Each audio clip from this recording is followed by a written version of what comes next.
बिस्मिल्लाहिर्रहमानिर्रहीम। शुरू अल्लाह के नाम से जो निहायत मेहरबान और रहम करने वाला है। अस्सलाम वालेकुम, खुश आमदीद and very warm welcome to you. हम आपको दिल की गहराइयों से खुश आमदीद कहते हैं। आप देख रहे हैं the weekend show with Sundas Jameel.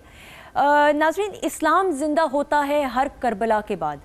Mohammad Ali जौहर के इस शेर के अंदर, इस मिसरे के अंदर वाक़या करबला के हवाले से ज़िंदगी की वो तमाम सच्चाइयाँ, वो तमाम हक़ाइक़, वो तमाम चीज़ें अपने अंदर समोए बैठा है ये मिसरा कि जो बहैसियत मुसलमान ना सिर्फ मुझे बल्कि आपको ना सिर्फ ख़ुद पता होनी चाहिए, बल्कि हमें अपनी नौजवान नस्ल को, अपने बच्चों को जिन्होंने आइंदा ज़िंदगी माशरे में गुजारनी है, उनको बताना बहुत ज़रूरी है। नाज़रीन, तकरीबन 1400 साल पहले हज़रत इमाम हुसैन ने हक़ और बातिल, सच और बातिल की जंग में सच का और हक़ का साथ दिया और बातिल क़ुव्वतों के ख़िलाफ़ अपनी आवाज़ बुलंद की और इसी तगोदौ के अंदर, इसी लड़ाई के अंदर, इसी जंग के अंदर अपनी और अपने ख़ानदान वालों की जान की कुर्बानी दे दी।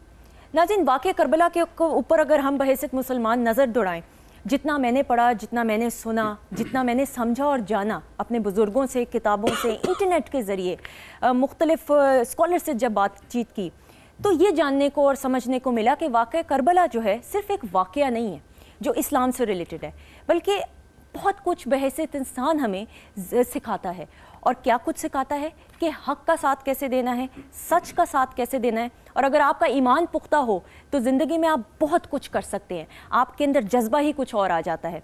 आज हम इस हवाले से बात करेंगे कि हर इंसान की ज़िंदगी के अंदर कोई ना कोई कठिन मरहला ज़रूर आता है, कोई ना कोई कठिन लम्हा ज़रूर आता है। उन लम्हों में आप सही फ़ैसला कैसे कर सकते हो और वो सही फ़ैसला आपकी ज़ात को और आपके इर्द गिर्द के माहौल को किस तरीके से और आपकी आइंदा आने वाली ज़िंदगी को और आइंदा आने वाले लम्हों को कैसे इफ़ेक्ट कर सकता है, इस हवाले से हम बातचीत करेंगे। हमारे साथ जो इस वक्त मौजूद मेहमान मौजूद हैं, मैं उनका तारुफ कराती चलूँ। अल्लामा करामत तबास साहब, आप इनको बहुत सारे शोज़ में देख चुके हैं, रिलीजियस स्कॉलर हैं। थैंक यू सो मच अल्लामा साहब। अस्सलाम वालेकुम जी। इनके साथ मौजूद हैं जी शकीला लुकमान साहिबा, अगैन किसी तारुफ की मोहताज नहीं, MNA हैं और PMLN से इनका ताल्लुक़ है। अस्सलाम वालेकुम, thank you so much for coming in. अल्लामा साहब, मैं आपसे स्टार्ट करूंगी। इस्लाम जिंदा होता है हर करबला के बाद, क्या कहेंगे? माशाल्लाह, बिस्मिल्लाहिर्रहमानिर्रहीम। सबसे पहले मैं आपके इस चैनल के हवाले से बड़े अहम उन्वान पर आपने गुफ्तगू के लिए बुलाया, आपका शुक्रिया। इस्लाम ज़िंदा होता है हर करबला के बाद। पहले हम ये देखेंगे कि क्या इस्लाम एक जुज़वी मज़हब है, किसी इंसानों का बनाया हुआ मसलक है, या एक बहुत बड़ी हकीकत है। इन्ना दीना इंदल्लाहिल इस्लाम। अल्लाह कुरान मजीद ने इरशाद फरमाता है कि मैंने तमाम अदियान में से अगर मेरा कोई पसंदीदा मुंतखब दीन है तो वो दीन इस्लाम। बेशक। और जैसे अल्लाह के नज़दीक दीन ही इस्लाम है, कुछ लोग इसमें गलत फहमी का शिकार होते हैं कि दीनों में से पसंदीदा दीन इस्लाम है। ऐसा नहीं है। अल्लाह के नज़दीक जो दीन है वो सिर्फ इस्लाम है। सही।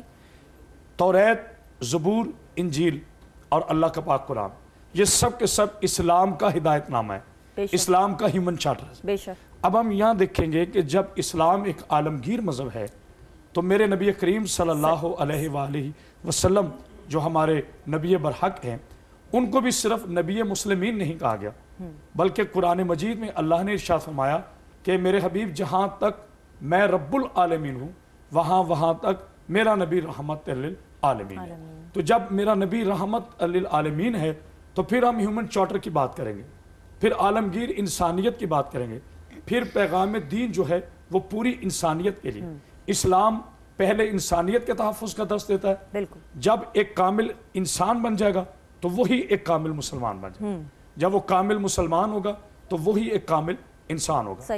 मेरे नबी करीम सल्लल्लाहु अलैहि वसल्लम की एक मुत्तफ़िक़ा इलैह हदीस पाक है। सरकार फरमाते हैं कि मुसलमान मोमिन वो है जिसके हाथ और ज़ुबान से दूसरा मुसलमान महफूज है। इसका मतलब है दीन हमें करबला के हवाले से, आज के उन्वान के हवाले से पहला दर्स ये दे रहा है कि इस्लाम शर का नाम नहीं है। ठीक है। इस्लाम तअस्सुब का नाम नहीं है। इस्लाम नफरत का नाम नहीं है। इस्लाम खाना जंगी का दर्स नहीं देता। इस्लाम हमें मजलूम पर जुल्म करने का दर्स नहीं देता, बल्कि इस्लाम एक आलमगीर मजहब है जो हर एक के हुकूक का ख्याल रखता है। सही।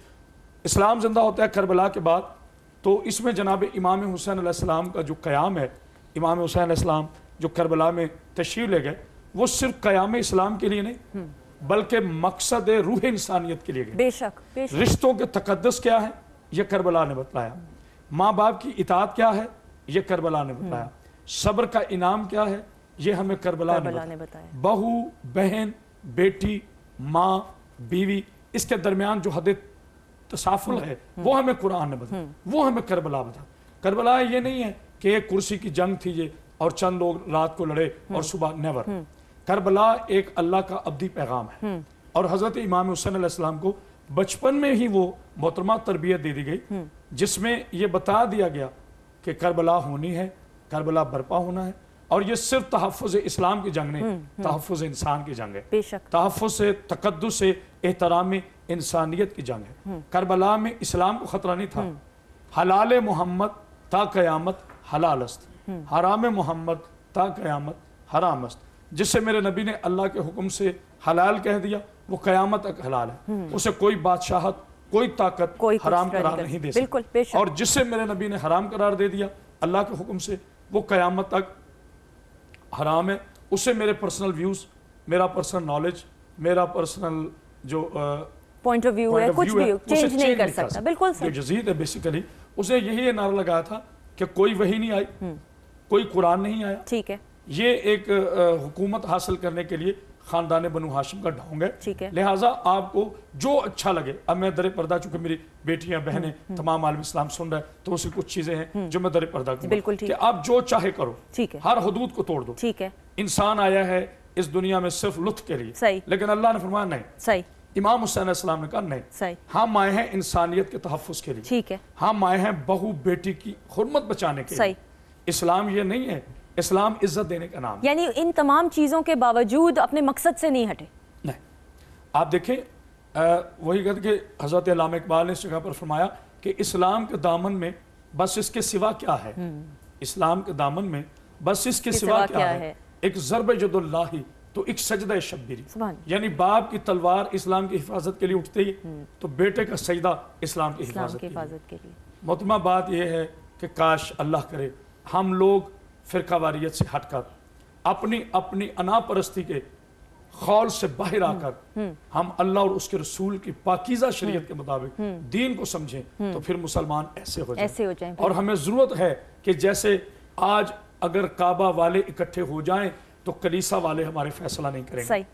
लोग हमें मुसलमान कह रहे हैं, ज्यूस, क्रिश्चियनिटी, पूरी दुनिया हमें मुसलमान कह रही है, जबकि वो कहते हैं दे आर मोहम्मदन्स, ये मोहम्मदन है, मोहम्मदी हैं। और आज हम अपना शिया, सुन्नी, देवबंदी होने पर इस पर हम फख्र कर रहे हैं, अपने मोहम्मदी होने पर फख्र नहीं। सही, हमें चाहिए कि इस्लाम करबला हमें इत्तेहाद देती है।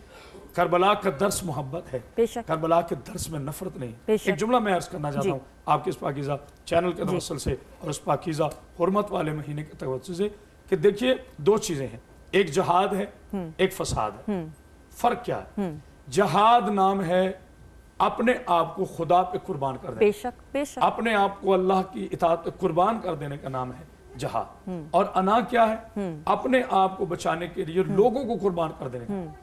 इस्लाम हमें ये नहीं सिखाता कि आगे बढ़ो, दूसरों के बच्चों को मरवा दो और खुद अंदर बैठ जाओ। देखिए इमाम हुसैन अलैहिस्सलाम मदीना में भी क़याम कर सकते थे, लेकिन वो क्यों निकले? ताकि दूसरों के बच्चों पे जुल्म ना हो। जो जहाद में शामिल नहीं होना चाहते, मैं हुसैन उन पे जबरदस्ती ना करूं। उन्होंने अपने बच्चे लिए, अपने अंसार लिए और करबला के एक रेज़ार को, नैनवा को अपने खून से इतना खूबसूरत बनाया कि क़यामत तक करबला करबला मुअल्लक़। शकीला जी, मैं आपसे जानना चाहूँगी, वाक़या करबला के हवाले से अल्लामा साहब ने जिस तरह बताया, किस तरीके से हम मौजूदा सूरत हाल के अंदर बहैसियत मुसलमान, मैं और आप जितने भी लोग हमें देख रहे हैं इस वक्त टेलीविज़न के अंदर, चाहे हम पाकिस्तान के अंदर हो, पाकिस्तान से बाहर हो, जिस तरह आप अभी हाल ही में आई हैं पाकिस्तान, किस तरह हम अपनी ज़ात से हटकर दूसरों के फ़ायदे के लिए सोच सकें? क्योंकि आजकल की मौजूदा सूरत हाल के अंदर हम अपना फ़ायदा देखते हैं कि मेरा क्या फ़ायदा होगा, दूसरे का भला होता है होए, लेकिन मैं अपने नुकसान की कॉस्ट के ऊपर दूसरे का फ़ायदा नहीं होने दूंगा। तो किस तरीके से हम अपना ये जज्बा पैदा कर सकते हैं? बिस्मिल्लाहिर्रहमानिर्रहीम। थैंक यू वेरी मच सुंदर। हमारे जो हैं मोहतरम भाई साहब, इन्होंने माशाल्लाह बड़ी डिटेल में बात की है और बड़ी खूबसूरत और अच्छी बातें की हैं और बड़ी डिटेल से उन्होंने, मैं उनके सामने कोई इतना ज़्यादा मेरा कुछ भी नॉलेज नहीं है इनके सामने, लेकिन मैं ये कहूँगी कि दुनिया में मुसलमान جو ہونا ہے یا مسلم مذہب جو ہے ہمارا یہ دوسرا بڑا مذہب ہے، ٹھیک ہے، لیکن ہم جو ہیں اب پوری دنیا میں دیکھیں کتنے ملک ہیں، مسلم ممالک ہیں، ہمارا ملک ہے، لیکن اس کے باوجود ہم جو ہیں وہ اکٹھے نہیں ہیں، صحیح، ٹھیک ہے، ہم اپنے اپنے ہر کنٹری، ہر لوگ، بلکہ اپنے میں ایک اگر اپنے پاکستان کی بات کروں تو ہم بھی اندر سے، جس طرح مولانا صاحب نے فرمایا ہے کہ بھئی ہم ڈیفرنٹ فرقے ہیں اور فرقے اپنے طور پہ اس کو سوچتے ہیں، سمجھتے ہیں اور اس کے مطابق چل رہے ہیں، زاویہ مختلف ہے، بالکل ٹھیک، لیکن میں سمجھتی ہوں کہ جس طرح ایک مذہب ہمارا مسلمان مذہب ہے کہ ہم ایک خدا، ایک رسول کے اوپر یقین رکھنے والے ہیں اور اسی کے اوپر ہی ہمیں اگر چلتے تو میں سمجھتی ہوں ہم ساری مشکلات میں سے گزر جاتے ہیں، کوئی تکلیف ہی نہ ہوتی۔ اب دیکھیں ہم بے شک مسلمان ہیں، ٹھیک ہے، ہم کہنے کو، اب میں کہوں گی کہ ہم کہنے کے مسلمان ہیں لیکن ہمارے اندر پوری مسلمانیت نہیں ہے۔ وہ ہے کہ خرد نے کہہ بھی دیا لا الہ تو کیا حاصل، دل و نگاہ مسلمان نہیں تو وہی نا، ہم اب کہنے کے مسلمان ہیں، اب دیکھیے جائے تو دوسرے جو کفار ہیں، جو دوسرے غیر مسلم لوگ ہیں، وہ ہم سے زیادہ بہتر ہو گئے ہیں کیونکہ انہوں نے کوئی قاعدے قوانین کے مطابق چل رہے ہیں۔ ہم جو ہیں وہ ہم کہنے کو بظاہر مسلمان، اندر سے ہم اتنے مسلمان نظر نہیں آتے۔ اب اپنے ملک میں ہی دیکھ لیں کہ ہمارے ملک میں کتنے مشکل حالات چل رہے ہیں۔ اگر ہم اپنے ایک ملک کے لیے، اب دیکھیں ایک ملک ہے اس وقت کتنے مشکلات کرائسس سے گزر رہا ہے، کتنے کرائسس سے گزر رہا ہے، کتنے چیلنجز ہیں، اور اگر ہم اس اپنے ملک کے لیے ہی سوچیں، اگر ایک ہو کر سوچنا شروع ہو جائیں تو تمام مسائل حل ہو سکتے ہیں، مسائل حل ہو جائیں گے۔ اب آج دیکھیں کتنے پرابلمز ہیں، ہمارا مشکل مطلب مہنگائی ہے، بے روزگاری ہے، یہ سارے مسائل ہیں، لیکن ہم اپنے فائدے کے لیے سوچتے ہیں، ہم نے دیکھنا ہے میرا کہاں پہ فائدہ ہے، تو ہم اکٹھے نہیں ہیں، ہر بندہ اپنی ذات کے لیے سوچ لے، اپنی پارٹی کے لیے، اجتماعی سوچ نہیں ہے ہمیں۔ اگر ہم اجتماعی طور پہ سوچیں، ایز اے مسلم سوچیں، اپنے ایز اے کنٹری کے لیے سوچیں، تو میں کہتی ہوں ہم بہت ساری دشواریوں سے بچ سکتے ہیں، ہم بہت مشکلات جو ہماری حل ہو سکتی ہیں۔ تو میں یہی کہوں گی کہ پلیز ہم ایک اپنے آپ کو ایک اچھا انسان بنائیں، اچھا مسلمان بنائیں، اپنے اندر ایک اچھی انسانیت پیدا کریں، ہم لوگوں کے دکھ درد میں بانٹیں، ایک دوسرے کا ساتھ دیں، ہم اپنے جو فار ایگزامپل ہم کہیں کام کر رہے ہیں وہاں ہی ہم ایک اجتماعی، ایک مجموعی، ایک سارے مل کے چلیں، ایک گھر میں چلیں، ایک ملک میں چلیں، تو میں کہتی ہوں کہ ہمارے اللہ بھی راضی ہوگا، خدا تعالیٰ بھی راضی کرتا ہے۔ آپ نے جس طرح بتایا شروع میں کہ بھئی ہم جو ہیں، ہمیں جو ہے ہمارے اندر کیا، ہمارے باہر کیا، ہمیں ایک انسانیت کے طور پہ سوچنا ہے، ہمیں ایک انسان کے تکلیف نہیں دینی چاہیے۔ اللہ تعالیٰ جو ہے وہ کہتا ہے کہ مجھ سے زیادہ اگر آپ انسانوں کی ہیلپ کریں گے، ان کو کسی کو تکلیف نہ دیں گے، کسی کو پریشان نہ کریں گے، اور یہی میرے لیے آپ کی بہت بڑی عبادت ہے۔ لیکن ہم جو ہیں، میں کہتی ہوں کہ ہم نمازیں بھی بہت پڑھتے ہیں، ہم سب کچھ کرتے ہیں، لیکن اندر ہمارے کچھ اور چل رہا ہوتا ہے۔ تو میں کہتی ہوں کہ اگر یہ چیزیں جو ہیں وہ ہم صحیح کر لیں تو میں کہتی ہوں کہ تو ہم ایک اچھے مسلمان علامہ صاحب بن سکتے ہیں۔ ہم ایک بریک لے لیتے ہیں، پھر بریک کے بعد مزید میں آپ سے جاننا چاہوں گی کہ اچھا مسلمان، سچا مسلمان کیا ڈیفینیشن ہے؟ ہمارا مذہب کیا کہتا ہے کہ کیا کچھ کرے گا ایک انسان تو ایک اچھا مسلمان بنے گا، سچا مسلمان بنے گا؟ اور واقعہ کربلا کے اگر حوالے سے ہم بات کریں تو حق اور باطل کی جنگ، کہنے کو شاید آسان ہے، ہم بول رہے ہیں، لیکن حق کا ساتھ دینا بڑے کٹھن مرحلے آتے ہیں، بڑے ایسے لمحے آتے ہیں کہ انسان ڈاماڈول ہوتا ہے۔ لیکن حضرت امام حسین رضی اللہ تعالیٰ عنہ کی ایک اتنی جیتی جاگتی مثال ہمارے سامنے موجود ہے، ہسٹری اگر ہم پڑھیں کہ انہوں نے کیسے حق کا ساتھ دیا اور سچائی کے خلاف اپنی جان کی بازی کھو بیٹھی۔ ہم اس حوالے سے بات کریں گے، لیکن ہم ایک بریک لیں گے، بریک کے بعد باقی معزز مہمان بھی ہمیں جوائن ان کریں گے، کہیں مت جائیے گا۔